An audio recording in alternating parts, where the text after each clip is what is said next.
అబ్బా ఆల్మోస్ట్ 1,80,000 రూపాయల iPhone 15 pro max 512GB variant నేను యూజ్ చేస్తున్నా కానీ ఈ బాధ అయితే నాకు తప్పేటట్లేదు. నాకే కాదు మీకు కూడా ఇలాంటి ప్రాబ్లమ్స్ అనేవి వెరీ కామన్ గా ఆల్మోస్ట్ ప్రతిరోజు కూడా చూస్తూ ఉంటారు. అసలు ఏంటి ఆ ప్రాబ్లం అని అనుకుంటున్నారా? జనరల్ గా మన మొబైల్ ఫోన్స్ లో ఫొటోస్ లేదా వీడియోస్ అయితే తీసుకుంటూ ఉంటాం. సో దీంట్లో ఇంటర్నల్ స్టోరేజ్ లో మనకి స్టోర్ అవుతూ ఉంటాయి. అంతవరకు okay, well and good. And దానికి తగ్గట్టుగా మనము మన స్టోరేజ్ ని సెలెక్ట్ చేసుకోవటము లేదన్నట్లయితే గనక మెమరీ కార్డ్ మీద డిపెండ్ అవడం అయితే జరుగుతూ ఉంటుంది. బట్ మెమరీ కార్డ్ కి అలాగే మొబైల్ ఫోన్ లో ఉన్న డేటాకి ఎలాంటి గ్యారంటీ అయితే ఉండదు. ఎందుకంటే ఒక్క సాఫ్ట్వేర్ అప్డేట్ మీ మొబైల్ ఫోన్ ని స్మాష్ చేయొచ్చు, లేదా మీరు చేసినటువంటి ఒక రాంగ్ లింక్ క్లిక్ ఏదైతుందో మీ మొబైల్ ఫోన్ యొక్క కంప్లీట్ ఓఎస్ ని డిస్ట్రాయ్ చేసే అవకాశం ఉంది. సో అందుకోసమే మన స్టోరేజ్ ని మనము క్లౌడ్ సర్వీసెస్ లో స్టోర్ చేస్తూ ఉంటాం. ఫర్ ఎగ్జాంపుల్ మీరు ఆండ్రాయిడ్ వాడుతున్నారు అనుకోండి, గూగుల్ దాంట్లో మనం కాంటాక్ట్స్ లేదన్నట్లయితే గనక మన ఫొటోస్ వీడియోస్ అన్నిటిని స్టోర్ చేసుకుంటాం. అలాగే యాపిల్ వాడుతుంటే గనక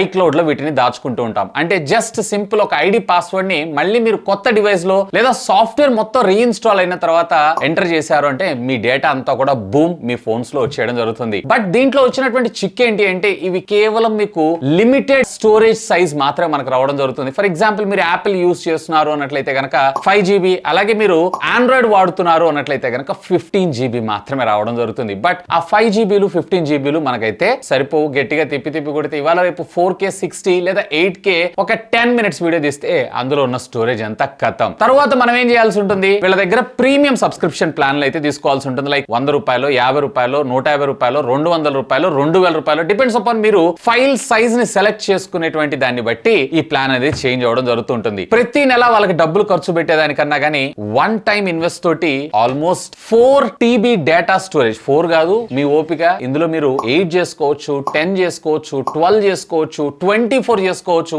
that's up to you. This is nothing but సెనాలజీకి సంబంధించినటువంటి NAS. అంటే ఇది మీ ఇంట్లో పవర్ ఆన్ అయి ఇంటర్నెట్ కనెక్ట్ అయి ఉంటే సరిపోతుంది. మీ డేటా అంతా ఇందులో స్టోర్ చేసుకోవడంతో పాటు ఇందులో ఉండేటువంటి డేటాని ప్రపంచం మొత్తం మీద ఎక్కడి నుంచి అయినా గానీ యాక్సెస్ చేయొచ్చు, వాడుకోవచ్చు. ఫర్ ఎగ్జాంపుల్ నా స్టూడియోనే ఉంది. సో ఎడిటర్స్ వర్క్ చేస్తూ ఉంటారు, అలాగే నేను కూడా ప్యారల్ గా వర్క్ చేస్తూ ఉంటాం. ఒకే ఫైల్ ని మల్టిపుల్ యూజర్స్ ని యూజ్ చేసుకునేటప్పుడు అక్కడి నుంచి డేటా ఇక్కడికి, ఇక్కడి నుంచి అక్కడికి డేటా ట్రాన్స్ఫర్ చేసుకోవడానికి పెన్ డ్రైవ్స్ యూజ్ చేయకుండా ఈ NAS ద్వారా చాలా సింపుల్ గా మనం వర్క్ అయితే చేసుకోవచ్చు. అండ్ అంతేకాదండో దీని లోపల ఇన్బిల్ట్ నెట్వర్క్ ఫైర్వాల్ ప్రొటెక్షన్ ఉండటం వల్ల దీన్ని హ్యాక్ చేయటం ఆల్మోస్ట్ ఆల్ అసాధ్యం. అసలు దీని ప్రైస్ ఏంది, దీన్ని ఎలా కాన్ఫిగర్ చేయాలి, దీన్ని వాడటం ఎలా అనే దాని గురించి మనం వీడియోలో డీటెయిల్ గా తెలుసుకుందాం. సో దానికంటే బిఫోర్ వీడియోని అయితే లైక్ చేయండి, ఎందుకంటే ఇలాంటి యూనిక్ కంటెంట్ ఎల్లవేళలో మీకోసం సరికొత్తగా తేవడానికి ప్రయత్నిస్తూనే ఉంటాను. Hi, this is Vasu again signing in. Welcome to my channel Vasu tech vlogs. So friends, ఇది మనకి రీటైల్ బాక్స్ ప్యాక్ అయితే ఈ విధంగా ఉంటుంది. ఇక్కడ మీరు చూడొచ్చు model number DS223J and 2B. అంటే డైరెక్ట్ గా మనము 2 హార్డ్ డ్రైవ్స్ ను ఒకటేసారి అటాచ్ చేసుకోవచ్చు అనమాట. దీంతో పాటు మీకు 4B ఉంటుంది, అలాగే 6B ఉంటుంది, అలాగే 12B. మీ రిక్వైర్మెంట్స్ ని బేస్ చేసుకొని మీరు వీటిని అయితే చూస్ చేసుకోవచ్చు. సెనాలజీ డిస్క్ స్టేషన్ అనేటువంటి బ్రాండింగ్ అయితే మనం ఇక్కడ చూడొచ్చు. ఈవెన్ బ్యాక్ సైడ్ మరికొంత ఇన్ఫర్మేషన్ అంతే, just a part of that regular package. And వీళ్ళు కూడా ఈకో ఫ్రెండ్లీ ప్యాకేజింగ్ తీసుకొచ్చారు, which is good move. So nature ని డామేజ్ చేయకుండా అండ్ 100% రీసైక్లబుల్. అండ్ ఇక్కడ మీరు చూడొచ్చు quick start gain. As usual గా నేను ఉండగా మిమ్మల్ని దీన్ని చదవనిస్తానా. సో ఇక సెనాలజీకి సంబంధించినటువంటి హార్డ్ డ్రైవ్ ఇక దీని పక్కకు పెట్టారు అన్నట్లయితే మరికొన్ని యాక్సెసరీస్ ని మనకి ఇక్కడ ప్రొవైడ్ చేశారు. యాజ్ యూజువల్ గా ఈ స్టేషన్ మొత్తం వర్క్ ని పవర్ చేయడం కోసం మనకు ఒక అడాప్టర్ అండ్ ఒక power plug, Indian power plug ని మన ముందు తీసుకొచ్చారు. అఫ్ కోర్స్ మీకు ఇప్పుడు రిక్వైర్మెంట్ ఉంది అన్నట్లయితే మీరు అమెజాన్ ద్వారా కూడా మీరైతే ఆర్డర్ చేసుకోవచ్చు. అండ్ దీంతో పాటుగా మనకి ఒక RJ45 కేబుల్ అండ్ దీని మాక్సిమం బ్యాండ్ విత్ స్పీడ్ వచ్చేటప్పటికే 10Gbps దాకా రావడం జరుగుతుంది. సో వాటికి సపోర్ట్ చేసేవి. అండ్ లోపల హార్డ్ డ్రైవ్స్ ని మనము కనెక్ట్ చేసుకోవడం కోసం మరికొన్ని స్క్రూస్ ని అయితే ప్రొవైడ్ చేశారు. సో దీన్ని ఎలా ఫిక్స్ చేయాలి ఏంటి అనేది కూడా నేను మీకు చూపిస్తాను. అండ్ దీంతో పాటుగా మరొక బ్రాకెట్ ని అయితే ప్రొవైడ్ చేశారు. మోస్ట్లీ ఇది 2 హార్డ్ డిస్క్స్ కి ఇన్ బిట్వీన్ గా మనం యూజ్ చేసుకోవడానికి అంతే. అపార్ట్ ఆఫ్ దిస్ ఇక బాక్స్ లో అయితే ఏం లేదు. అసలు కింగ్ ఆఫ్ ద షో దగ్గరికి వచ్చేసేద్దాం. Yes, here is the Synology. దీన్ని మళ్ళీ వీళ్ళు నీట్ గా ఒక చిన్న క్లాత్ కవర్ తోటి మనకు ప్యాక్ చేసి అయితే పంపించడం జరిగింది. ఇక్కడ మీరు చూడొచ్చు సెనాలజీ అనేటువంటి బ్రాండింగ్ తో పాటు ఫ్రంట్ ఇక్కడ మీరు చూసారంటే పవర్ ఆన్ ఆఫ్ తో పాటు స్టేటస్, LAN కనెక్షన్ ఉందంటే లైట్స్ బ్లింక్ అవుతాయి. ఇవన్నీ notification lights, disk 1 and disk 2 alongside with branding. అలాగే ఇక్కడ మీకు సెనాలజీ బ్రాండింగ్ లో కూడా అంతా వెంట్స్ ఉన్నాయి చూసారా. అంటే లోపల ఉన్నటువంటి హార్డ్ డ్రైవ్స్ ఏవైతే ఉన్నాయో ఎయిర్ ఇంటేక్ తీసుకుంటుండే ఇక్కడ నుంచి. సో లోపల హార్డ్ డ్రైవ్స్ ఏవైతే ఉన్నాయో కూల్ అవడం జరుగుతూ ఉంటుంది. అండ్ బ్యాక్ సైడ్ టోటల్ మనకు వచ్చేటప్పటికే 4 inches కి సంబంధించినటువంటి ఒక ఫ్యాన్ తో పాటుగా USB 2.0 పోర్ట్స్ 2, అలాగే ఒక RJ45 cable and along side with power adapter slot ని మనకు ప్రొవైడ్ చేశారు, అంటే అడాప్టర్ పోర్ట్ ని మనకు ప్రొవైడ్ చేశారు. అంతే సింపుల్. ఇక దీని లోపల మనము కేసింగ్ ని పెట్టాలి అన్నట్లయితే కనుక జస్ట్ సింపుల్ గా మీరు చేయాల్సినటువంటి పని ఏంటంటే దీన్ని ముందుకి కొంచెం ఇట్లా స్లైడ్ చేశారు అన్నట్లయితే ఇది ఓపెన్ అవడం జరుగుతుంది. సో ఇక్కడ డైరెక్ట్ గా మనము హార్డ్ డ్రైవ్ అయితే ప్లేస్ చేసుకోవచ్చు. నేను ఇందాక మీకు చెప్పాను కదా ఇది 2B అని చెప్పి. సో పైన ఒకటి కింద ఒకటి ఇక్కడ మీరు చూసారు కదా హార్డ్ డ్రైవ్ కనెక్టర్స్. సో ఈ కనెక్టర్స్ ద్వారా మనకి ఈ హార్డ్ డ్రైవ్ అనేది కూర్చోవడం జరుగుతుంది. అండ్ రెగ్యులర్ గా మనము కంప్యూటర్స్ లో వాడుకునేటువంటి హార్డ్ డ్రైవ్స్ కాకుండా NAS కి సంబంధించినటువంటి లేదా NAS సర్టిఫైడ్ హార్డ్ డ్రైవ్లు మనకు సపరేట్ గా రావడం జరుగుతుంది. అఫ్ కోర్స్ ఇవి కాస్ట్లీ కూడా. ఇప్పుడు ఇక్కడ మనకు పంపించింది ఏదైతే ఉందో 4TB అండ్ దీని కాస్ట్ మామూలుగా రెగ్యులర్ కంప్యూటర్ లో ఉండేటువంటి హార్డ్ డ్రైవ్ అయితే కనుక మీకు అరౌండ్ 8,500 రూపాయలకు వస్తే వేర్ ఇది వచ్చేటప్పటికే మీకు అప్రాక్సిమేట్లీ 11,800 రూపాయల దాకా రావడం జరుగుతుంది. అఫ్ కోర్స్ ఇక్కడ మీకు లిమిటేషన్స్ అనేవి ఏం లేవు. ఈవెన్ మీరు 6TB వాడుకోవచ్చు లేదా 10TB కూడా వాడుకోవచ్చు. సో రెండు ప్లేస్ చేశారు అన్నట్లయితే కనుక double the memory. So just ఈ క్యాసెట్ లో మీరు స్లోగా ఇట్లా ఇంజెక్ట్ చేశారు అన్నట్లయితే ఆటోమేటిక్ ఇక్కడ మనకు ప్లేస్ అవడం జరుగుతుంది. ఇప్పుడు ఇలా ప్లేస్ చేసిన వన్ సింగిల్ బే అని అంటాం, ఇక్కడ ఇంకోటి ప్లేస్ చేశారంటే డబుల్ బే. అఫ్ కోర్స్ మీరు 10TB రెండు వాడారనుకోండి 20TB NAS అవుతుంది. NAS అంటే ఏంటో మీకు చెప్పలేదు కదా, నెట్వర్క్ అటాచ్డ్ స్టోరేజ్ అని అంటారు. సో ఇట్లా ఫిక్స్ చేసుకుంటే సరిపోతుంది. దీనికి ఎవరు వచ్చి ఇన్స్టాల్ చేయాల్సిన అవసరం లేదు, జస్ట్ సింపుల్ గా మీరే చేసేసుకోవచ్చు. ఇక ఇన్స్టాలేషన్ చేసి దీని వర్కింగ్ ప్రొసీజర్ ఎలా ఉంటుంది ఏంటని చూపిస్తాను, పదండి.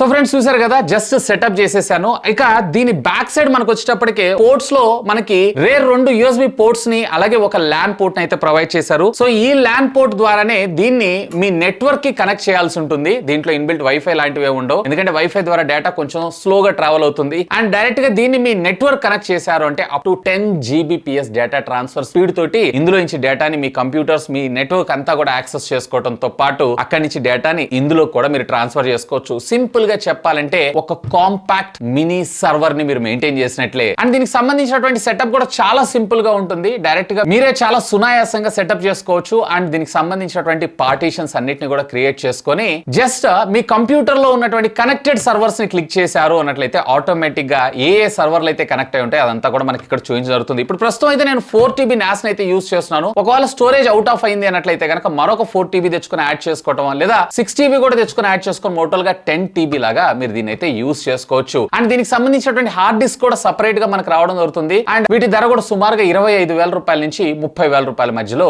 వేరీ అవుతూ జరుగుతూ ఉంటుంది. డిపెండ్స్ అపాన్ మీ రిక్వైర్మెంట్ అలాగే స్టోరేజ్ ని బేస్ చేసుకొని. ఈవెన్ ఇది మనలాంటి ప్రొఫెషనల్స్ కి కాదంటే ఒకవేళ మీరు ఏదైనా ఫోటో స్టూడియో రన్ చేస్తున్నా లేదా మీరు ఎడిటర్స్ అయి ఉన్నట్లయితే లేదా పెళ్లిళ్ళు ఈవెంట్స్ ఇలాంటివి ఏమైనా కవర్ చేస్తుంటారు అన్నట్లయితే కనుక క్లయింట్స్ కి సంబంధించినటువంటి ఇన్ఫర్మేషన్ మొత్తాన్ని స్టోరేజ్ చేసుకోవడం కోసం మీరు పోర్టబుల్ హార్డ్ డ్రైవ్స్ వాడతారు సరే, వాటి మీద ఇది చాలా చాలా చాలా బెటర్ నేను అంటాను. ఇన్ఫాక్ట్ ఇందులో ఉన్నటువంటి ఆ ఫైల్ ని యాక్సెస్ ఏదైతే ఉందో మీరు మీ క్లయింట్ కి చేసినా కానీ ఆటోమేటిక్ గా వాళ్ళే అక్కడి నుంచే హై స్ట్రీమ్ లో వీడియో క్వాలిటీని అయితే చూడొచ్చు, విచ్ ఇస్ వెరీ గుడ్ అని నేను అంటాను. ఇంతేకాదు ఒకవేళ మీరు ముఖ్యంగా ఫోటోగ్రఫీ కోసం లేదన్నట్లయితే కనుక వీడియోగ్రఫీ కోసం ఎక్కువగా దీన్ని యూజ్ చేస్తుంటారు అన్నట్లయితే మీ పెళ్లిళ్ళు లేదన్నట్లయితే ఎక్కడైతే ఈవెంట్ జరుగుతుందో అక్కడికే దీన్ని సింపుల్ గా క్యారీ చేసి దీన్ని పవర్ ఆన్ చేసి ఈవెన్ ల్యాప్టాప్ అవసరం లేకుండా దీంట్లో మరొక మోడల్ ఉంటుంది. దాంట్లో మీకు ఇక్కడ జస్ట్ C అనే ఒక బటన్ ఉంటుంది. మెమరీ కార్డ్ రీడర్ ని USB టైప్ A కి కనెక్ట్ చేసేసి C అనే బటన్ ని క్లిక్ చేశారు అన్నట్లయితే ఆటోమేటిక్ గా మీ మెమరీ కార్డ్ లో ఉండేటువంటి డేటా అంతా కూడా ఇందులో ఒక ఫోల్డర్ క్రియేట్ అయిపోయి ఆ ఫోల్డర్ లో స్టోర్ అవడం జరుగుతుంది. సచ్ ఏ కూల్ థింగ్ కదా. అంటే ల్యాప్టాప్స్ ఇలాంటివి ఏం వేసుకెళ్లకుండా ఈవెంట్ దగ్గర సింపుల్ తీసుకెళ్లి దీనిలో డేటా ట్రాన్స్ఫర్ చేసుకుంటుండడమే దాట్స్ ఇట్. సో ఇప్పుడు మనకి తక్కువలో తక్కువ ఉన్నా కానీ పోర్టబుల్ హార్డ్ డ్రైవ్ లో 1TB మీరు కొనాలనుకున్నా కానీ సుమారుగా 7 నుంచి 8,000 రూపాయల దాకా ఉంటుంది. సో 4 1TBలు లేదా 2TB లేదా 5TB 6TB అలా తీసుకున్నా కానీ మీకు అదే ప్రైస్ వస్తుంది. అదే ప్రైస్ కి ఇక్కడ NAS అయితే రావడం జరుగుతుంది. ఈవెన్ మీరు ఎక్కడికన్నా వెళ్తున్నారు వెళ్ళేటప్పుడు మీ ల్యాప్టాప్ తో పాటు దీన్ని కూడా చాలా సింపుల్ గా సునాయాసంగా క్యారీ చేయొచ్చు. 1.2 1.5 కిలోగ్రామ్స్ వెయిట్ మాత్రమే రావడం జరుగుతుంది. సో దానికోసమే వీళ్ళంతా కూడా పాలీకార్బన్ కి సంబంధించినటువంటి ప్లాస్టిక్ మెటీరియల్ హౌసింగ్ తోనే దీన్ని డిజైన్ చేయడం జరిగింది. సో ఎనీవే అసలు NAS అంటే ఏంటి, నెట్వర్క్ అటాచ్డ్ స్టోరేజెస్ ఎలా వర్క్ చేస్తుంటాయి ఏంటి, అలాగే దీని వల్ల మనకు వచ్చినటువంటి లాభాలు ఏంటి అనే దాని గురించి డీటెయిల్ గా మీకు ఎక్స్ప్లెయిన్ చేయాలనుకుంటున్నాను. బట్ దీంట్లో నాకు ఒకే ఒక్క దగ్గర డిసడ్వాంటేజ్ ఏంటి అంటే నేను ఇక్కడ ఉన్నటువంటి LAN లో అంటే నా ఆఫీస్ స్పేస్ లో నేను వర్క్ చేస్తున్నానంటే హై స్పీడ్ గా నేను డేటా ట్రాన్స్ఫర్ చేయగలను. కానీ ఎప్పుడైతే నేను అవుట్ ఆఫ్ లైక్ ఢిల్లీ వెళ్ళినా, బెంగళూరు వెళ్ళినా, లేదా చెన్నై వెళ్ళినా, లేదన్నట్లయితే ఇంకొక స్టేట్ కి వెళ్ళినా, అక్కడ depends upon me mobile phone యొక్క డేటా స్పీడ్ ని బేస్ చేసుకొని దీని డేటా ట్రాన్స్ఫర్ స్పీడ్ ఉంటుంది. ఎందుకంటే దీని ద్వారా ట్రాన్స్ఫర్ అయ్యేది హై స్పీడ్ గానే ట్రాన్స్ఫర్ అవుతుంది, కానీ మీ రిసీవింగ్ స్పీడ్ ఏదైతే ఉందో తక్కువ ఉండటం వల్ల సో అక్కడ మీకు కొంచెం డేటా స్లోగా రావడం జరుగుతుంది. But something is better than nothing అని నా అభిప్రాయం. ఎనీవే, ఈ ప్రోడక్ట్ ని మీరు పర్చేజ్ చేయాలనుకుంటున్నారంటే ఈ వీడియో కింద డిస్క్రిప్షన్ లో లింక్స్ ప్రొవైడ్ చేస్తాను. Feel free to use my links. ఇంకా మీకు ఏమైనా డౌట్స్ ఉంటే లెట్ మీ నో, ఖచ్చితంగా కామెంట్ చేయండి. సాధ్యమైనంత వరకు వాటన్నిటి కూడా రిప్లై ఇస్తాను. That's all for today. This is Vasu signing off. Have a great day.